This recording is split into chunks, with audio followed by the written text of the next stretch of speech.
أعوذ بالله من الشيطان الرجيم بسم الله الرحمن الرحيم. Insya Allah. Jadi waktu itu saya ya mulai pas belajar Islam gitu-gitu kan, baru tahu yang tadi ada, oh sebenarnya ada di dalam rukun Islam itu ada haji bagi yang mampu itu ya. Kalau itu kan harus ada nomor dan sebagainya gitu ya, pasan dulu. Oh kalau enggak dulu umroh dulu deh gitu ya, gitu kan.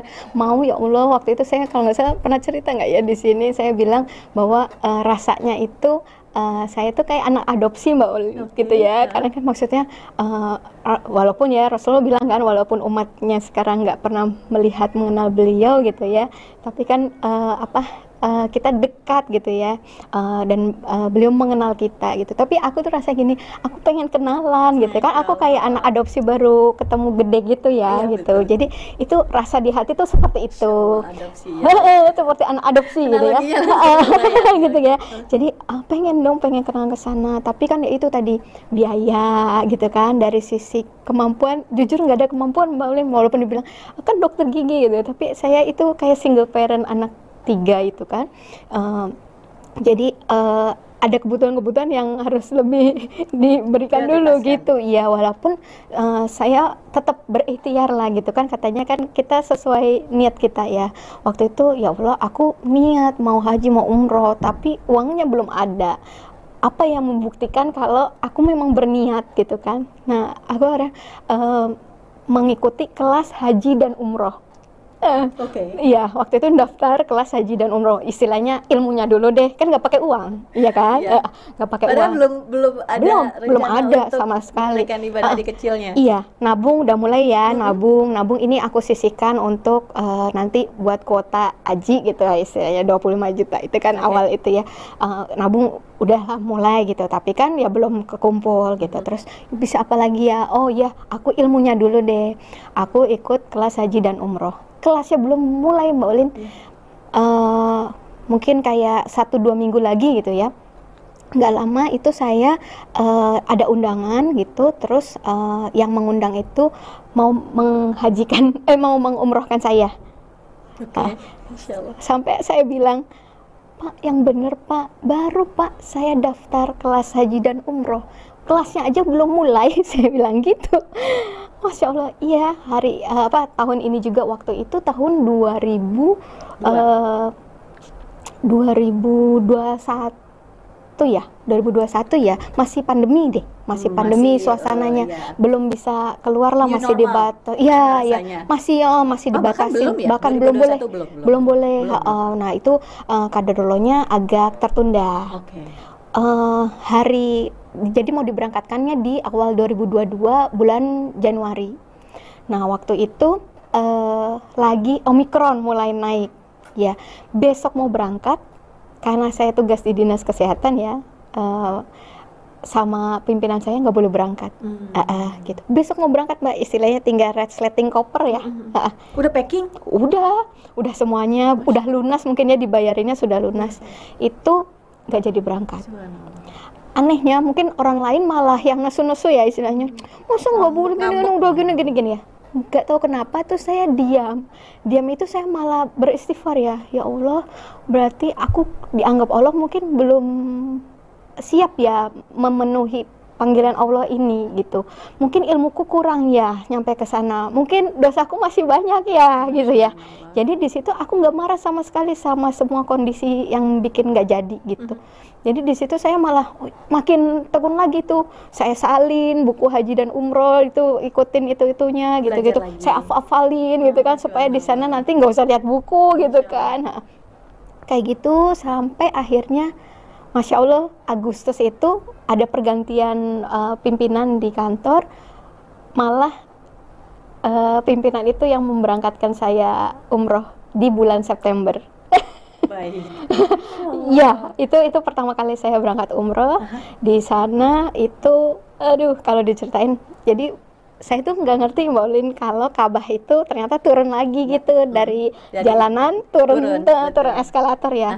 Saya pertama naiknya dari atas. Iya, dari atas. Kita dari pintu yang utama langsung gitu. Terus saya gini, terus mana Ka'bahnya, mana saya nyari gitu kan, udah labaik Allahumma labaik gitu, sambil udah nangis-nangis, pas labaik itu udah nangis-nangis, tapi pas mana Ka'bahnya kok nggak kelihatan, saya pikir, pas saya berdosa yang nggak kelihatan Ka'bahnya, cerita ya. iya, gitu, terus udah astagfirullahaladzim, terus tiba itu hari Jumat.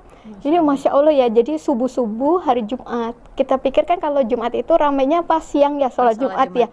Ternyata dari malam subuh itu udah rame banget, penuh banget. Sampai ternyata rombongan kami mau turun itu ke Ka'bah, itu udah nggak boleh, ditutup.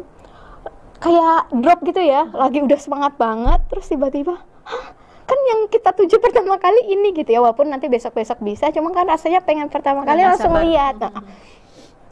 Udah di jalan tuh langsung pada sedih, nggak apa-apa ya kata mutawifnya, bilang kita lewat sini sambil astagfirullahaladzim gitu ya, gitu sambil bersedih lah gitu ya, tapi masa sih nggak ini, tapi berusaha ridho juga gitu. Nggak lama ternyata ada askar-askar itu yang bukain jalan, ya silakan turun, langsung turun ya. Itu rasanya Masya Allah, ini masih ingat saya ngelihat ini Ka'bah gitu ya. Kebetulan tuh kayak kainnya tuh masih yang hitamnya tuh hitam legam banget gitu ya, masih hitam banget gitu. Terus sampai saya ini yang aku lihat selama ini di sajadah gitu ya, sekarang lihatnya di situ langsung. Gitu ya, di tempat sujud kan biasanya lihatnya ini lihat langsung gitu. Terus saya langsung emang ada doa melihat Ka'bah, tapi saya waktu itu tambahin saya syahadat lagi gitu ya. Terus saya mikirin Masya Allah, ya Allah, alhamdulillah ya gitu ya, dari miliaran orang di dunia ini gitu ya. Terus saya udah belakangan juga lagi kan meluk Islamnya gitu ya, kok saya bisa sampai di sini gitu. Ya itu sih yang perasaan pertama waktu saat itu. Terus ya udah di situ cuman ingatnya ya dengan segenap kekuatan, kemampuan gitu ya, ngumpulin lah semua sholat, semua ibadah gitu, kita kita jaga juga kan semua ucapan gitu kan, menundukkan pandangan itu ya, bahkan terhadap aib atau kesalahan orang, atau juga mungkin kok beda mazhab kan beda caranya gitu, tapi udah gitu fokus sama Allah gitu. Betul. Ya terus yang kayaknya nggak mungkin ya, Hajar Aswad tuh saya tadinya kenapa sih orang itu pada rebutan begitu sampai serem banget gitu kan, gede-gede gitu, orang gede-gede gitu, kayaknya secara manusia itu udah nggak mungkin. Sama udah dibilang juga jangan dipaksain. Betul. Ya gini udah, tapi hati saya tuh kayak aku pengen ya Allah gitu kan, udah kesini, aku nggak tahu bisa kesini lagi atau enggak gitu kan. Jadi rasanya waktu itu aku pengen ya Allah bisa cium aku gitu. Terus bukan buat sombong gitu-gitu, cuman kali nanti bisa jadi saksi aku pernah ke rumah Allah gitu. Terus itu kan katanya batu yang ada di surga. Betul. Supaya pulangnya nanti nggak salah alamat gitu ya, ke surga lagi. Dan itu Masya Allah itu ya, dengan caranya Allah lah, singkatnya itu saya akhirnya bisa cium Hajar Aswad gitu ya, yang kayaknya serombongan kemarin itu saya berdua doang sama satu orang ibu-ibu yang udah lebih tua dari saya, itu kami berdua berhasil masuk dan cium gitu. Iya gitu. Itu dalam perjuangan. Kemudian Hijr Ismail juga kan itu agak susah ya sekarang, yang pakai antri-antri itu. Terus ada yang nyelak-nyelak lagi, badan kita kecil yang nyelak orang besar gitu segala macam. Tapi Masya Allah itu 2-3 kali itu kami bisa masuk ke Hijr Ismail. Yang pertama tuh nggak bisa sholat, padahal disuruh kan sholat ya penuh rapat berdiri. Cuman saya bilang, Oma kita bacaan sholat tapi berdiri aja Oma sambil berdoa sampai diusir. Udah, terus nyoba yang keberapa kali baru berhasil bisa sholat 2 rakaat. Baru nyoba yang selanjutnya baru bisa lebih dari 2 rakaat gitu. Tapi ya itu kita usahain terus ada di mana, di masjid sholatnya dan sebagainya, sampai hari terakhir itu saya kayak sama si Oma yang selalu sekamar sama saya, Oma alhamdulillah ya kita bisa ini ya, Allah mudahin ini. Maksudnya kan menghitung nikmat Allah gitu ya, bersyukur sama Allah. Tapi Allah kayaknya nggak mau bikin kita puas diri ya. Saya ngobrol sama, nengok ke ibu sebelah sini gitu ya, ibu dari mana, kayaknya orang Indonesia kan, dari Medan, dia bilang gitu. Oh udah hari keberapa? Hari pertama, saya ke Madinah dulu. Oh kalau kami kan ke Mekah dulu. Iya, oh iya hari pertama, iya. Hotelnya di mana? Oh saya, dia sebut gitu ya. Berarti abis ini ke mana, ke hotel? Enggak, saya di masjid gitu kan. Terus makannya minumnya gimana? Enggak, nanti dikasih sama orang di sini. Oh iya, ibu udah apa aja? Udah bisa cium apa aja? Aku bilang gitu. Saya udah cium Hajar Aswad 4 kali. Baru datang. Karena saya sama Oma udah bilang, Masya Allah. Oma alhamdulillah Oma udah yang Masya penting Allah. kita udah sekali aja ya Oma udah cium hajar aswad udah alhamdulillah. Tapi kayak Allah mau bikin ini baru pertama datang sudah 4 kali cium hajar aswad, sudah lebih tua dari saya. Di situ saya minta ampun juga ya sama Allah, ya Allah aku kayak udah puas tadi sekali aja nyium kayak udah puas gitu, tapi kayak aku terus ya itu beliau nggak pulang, dia iktikaf di masjid, kami pulang ke hotel yang saya pikir saya udah semua sholatnya di masjid kok gitu, nggak di hotel gitu, menurut saya udah bagus banget gitu ya, udah pol, ternyata ada yang lebih lagi gitu kan. Jadi di situ saya ngeliat ya Allah, iya makasih ya Allah, nanti aku datang ke sini lagi aku mau lebih ini lagi gitu waktu itu ya. Itu terus ke Madinah kan yang tantangannya waktu di Raudhoh ya, Raudhoh sekarang juga pakai sama ya katanya sekarang pakai aplikasi. Iya gitu-gitu pakai izin gitu-gitu juga udah masuk juga cepet banget diusir-usirnya. Alhamdulillah itu Mbak, aku bisa sholat sama. Padahal saya nggak, katanya suruh ambil di depan tiang supaya nggak digusur, di pinggir gini-gini, jangan di tengah gitu, banyak trik-triknya gitu. Saya tuh dapetnya pas di tengah gitu, yang gampang banget diusir lah istilahnya gitu. Tapi alhamdulillah bisa sholat 12 rakaat di Raudhoh itu gitu. Jadi itu kalau bukan itu ya, jadi kayak dipuas-puasin gitu, ya puasin gitu. Jadi rasanya di situ kayak apa ya, itu tadi kan tempat baginda Nabi ada di situ gitu. Jadi kayak benar-benar dinikmatin banget gitu. Dan yang satu saya ingat juga di situ saya naik ke Jabal Rahmah, tempat Nabi Adam dan Hawa dipertemukan ya, pastinya pada doanya jodoh gitu kan. Di situ berdoa itu dan masya Allah gitu ya, saya pulang dan pastinya waktu tawaf itu kan saya doain terutama keluarga, anak-anak gitu ya supaya dapat hidayah gitu. Saya nggak tahu gimana caranya gitu. Nah terus masya Allah gitu, nggak lama itu September, bulan Februari itu ada yang ngelamar saya.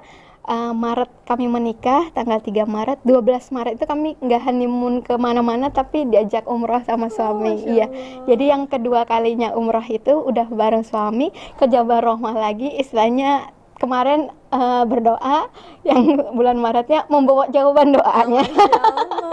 Gitu ya, itu sih alhamdulillah pengalaman umrohnya setiap detailnya itu pasti istimewa ya. Dan udah baru pulang udah rindu lagi gitu. Betul. Dan ini anak-anak kan alhamdulillah udah ikut juga semuanya 27 Maret kemarin Ikut semua.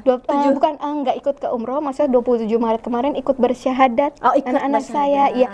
Dan mereka tiga-tiganya dong? ya alhamdulillah. Dan mereka sekarang lagi rindu untuk bisa umrah gitu ya. Udah ditawarin keluarga negeri mau kemana, saya pikir akan menjawab tempat yang ada mainannya ya, Disneyland gitu, Universal apa gitu. Mereka malah bilang mau umroh ya gitu. Jadi ya udah. Yang paling kecil usia berapa? Yang paling kecil umur 5. Nomor 5 dia juga bilang mau. Iya, jadi mereka punya tabungan sedekah subuhnya, katanya selalu berdoanya, ya Allah kami mau umroh, ya Allah kami mau umroh, setiap sedekah subuhnya itu. Ya mudah-mudahan ya. Nah aku bilang gitu, siapa tahu baru kekumpul sejuta udah bisa berangkat. Kita nggak tahu ya, memang Allah gariskan bagaimanapun cara, yang penting kita ada niat. Iya.